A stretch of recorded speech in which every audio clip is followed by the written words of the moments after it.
Alejandro, thank you very much for receiving us. Let me tell you that I was impressed the first time that I heard about your project, and that's why we want to interview you and tell us more about Pixza.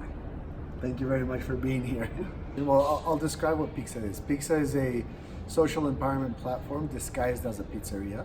And as a pizzeria, we created the world's first and only blue corn pizza made out of 100% Mexican ingredients. So that's a very core part of the innovation, the fact that it's a new culinary invention. And on the social empowerment side, what we do is we focus on achieving the socio-economically productive reinsertion of young adults in a social abandonment profile.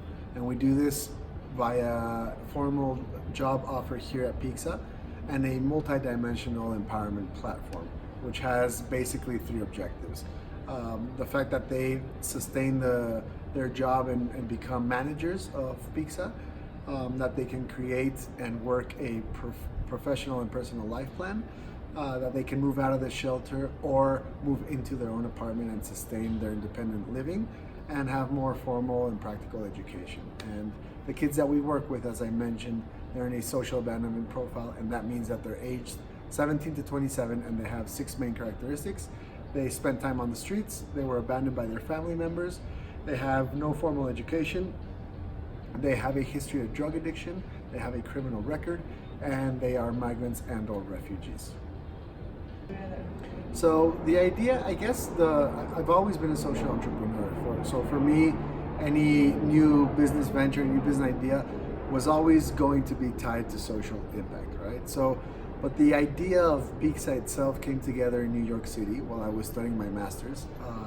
And I was at a bar with a good friend of mine, and we were doing what every Mexican does abroad, which is miss Mexican food. And we were there at the bar talking about a traditional Mexican dish called the huarache. And we were missing the huarache, which is made out of blue corn. And because I was thinking about the huarache so much, the idea of it came to my mind, and I just said, well, it's so weird that there's no such thing as a blue corn pizza. Maybe it's not possible. So that's where the idea of the product offering came to mind. And during my master's, as part of a journalism class, we had to choose one person that had an incredible story to tell and follow that person for about 4 months during the entire semester and tell that person's story through different areas of journalism, right? A radio piece, a broadcasting piece, etc. And so I found Joe. I was always interested in the homeless situation, the homeless crisis. I found Joe. Joe had lived on the streets for about 25 years. By the time I met him, he was already working at the shelter that he was before a customer of. And so he had a very unique perspective of, all the different viewpoints of living on the streets, working in shelters, volunteering. So I spent 4 months basically following him. I spent time on the streets. I spent time in the shelters. I volunteered there. I worked there almost every day. And I just spent a lot of time talking to him. And that's when I decided that if I was going to make my pizzeria that sold blue corn pizzas, I was going to employ previously homeless young adults. And then I came to Mexico and I did that sort of same empathy building exercise, which is spending time with your target audience, with the youth in Mexico, because homelessness disproportionately affects the youth in Mexico. And so we spent time here with the kids here perfecting the business, and we started. So, I mean, the founding team was only me and the first, I guess, batch of employees that came into the program, our first agents of change, as we call them. So, but that doesn't mean I did everything by myself. Obviously, what we did is that we established a nice network of strategic partners, basically all the shelters, private, public shelters in Mexico City, and we told them, listen, we want to employ the kids that you have at your shelters. Let us bring the pizzas here and then start our recruitment process. And they all said yes. And so that's basically how it started. It was me, it was that initial group, and then we started growing from there.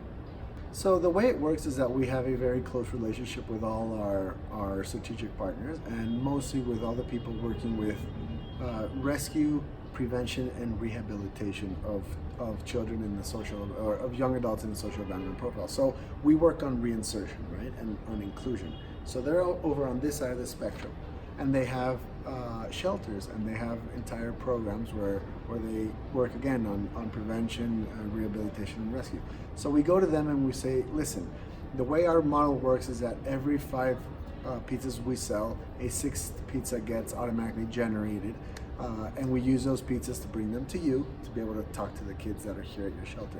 So we basically say we're gonna come to your shelter with pizzas, give us a chance to speak to your kids and tell them that there's an open hiring program at Pixza and that we want to give them an empowerment opportunity. And so that's basically how it starts. And either we go directly to them and say, listen, we have a vacancy opening, who do you have that would like to come work with us?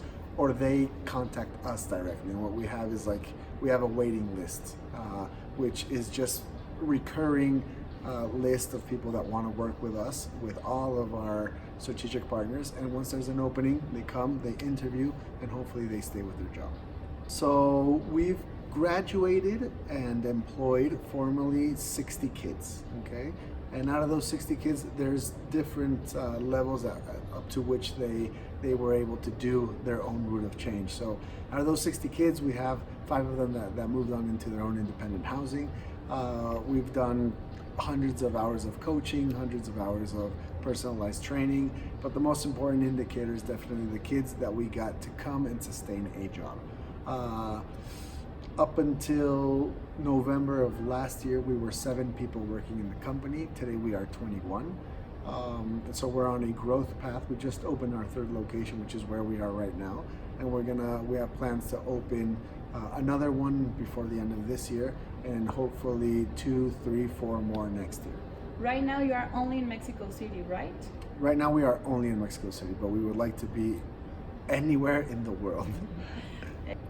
I think our innovation is in everything that we do. It's not only in the business model, but it's also in the product offering, and it's also in our social empowerment platform. So it's ingrained in absolutely everything that we do. And our mission is to provide socioeconomically productive reinsertion opportunities for these kids. So we are really the only restaurant that has this model and that operates on a self-sustainable level. So the innovation is in that intervention, in that program, in those 18 months of working with the kids, and also in the product offering that we give our customers. So it's really in everything that we do, and more importantly, everything that we are.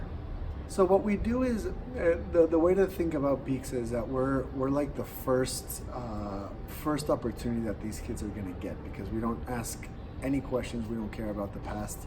It's like a clean slate and new beginning. So what we want to do is we want to give them all the tools that they need so that once they graduate from our 18-month program, they can go on and sustain a livelihood by themselves. So that means connecting them to other professional opportunities that are bigger and better for them. So we do the first more intensive, profound human capacity development work where we give them these tools.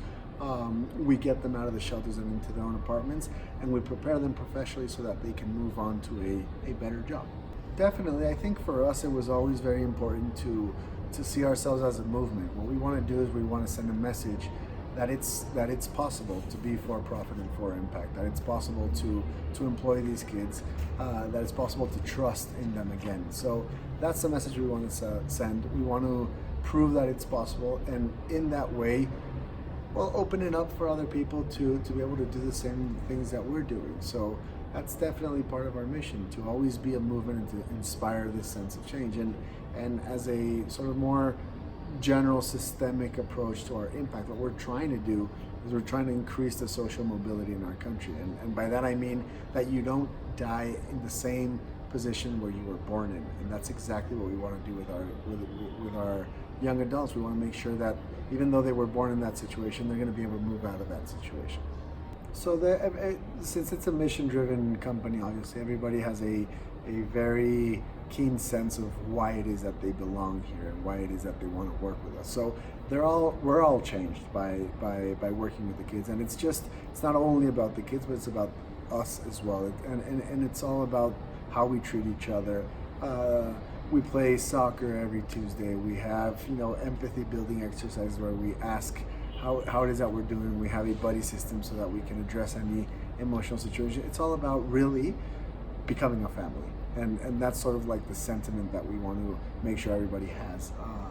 because Pixza becomes something that is bigger than any of us combined, and that is this space that is a product of everything that we throw into it, which is the love, the trust, the empowerment, the inclusion, the messages, the way we treat ourselves, and it has to be a living component of everything that we offer. We definitely do think that the community helps us out a lot, not only coming and obviously being a part of the movement by eating our pizzas, but also by spreading the word, by telling about our story, and by just feeling that they are happy with having this opportunity to not only eat delicious food, but contribute to a meaningful cause immediately and at the same time. And the customers, are they happy when they come here? Yeah, the customers are very happy. I mean, we couldn't do anything that we're doing without our customers. So they're a very valuable and very important part of our entire thing that we do. So we try to make them happy, and I think they are happy. They're really happy with the product, with the quality, with the taste, with the ingredients, with the fact that it's very innovative and very Mexican and very different. So, and the atmosphere as well, just the experience of being able to reflect on empowerment and digest empowerment at the same time that you're digesting your pizza. Okay, well, perfect. And thank you very much, Alejandro, for Thank this you, guys. interview and your time. And let's go and eat a pizza. Okay, enjoy.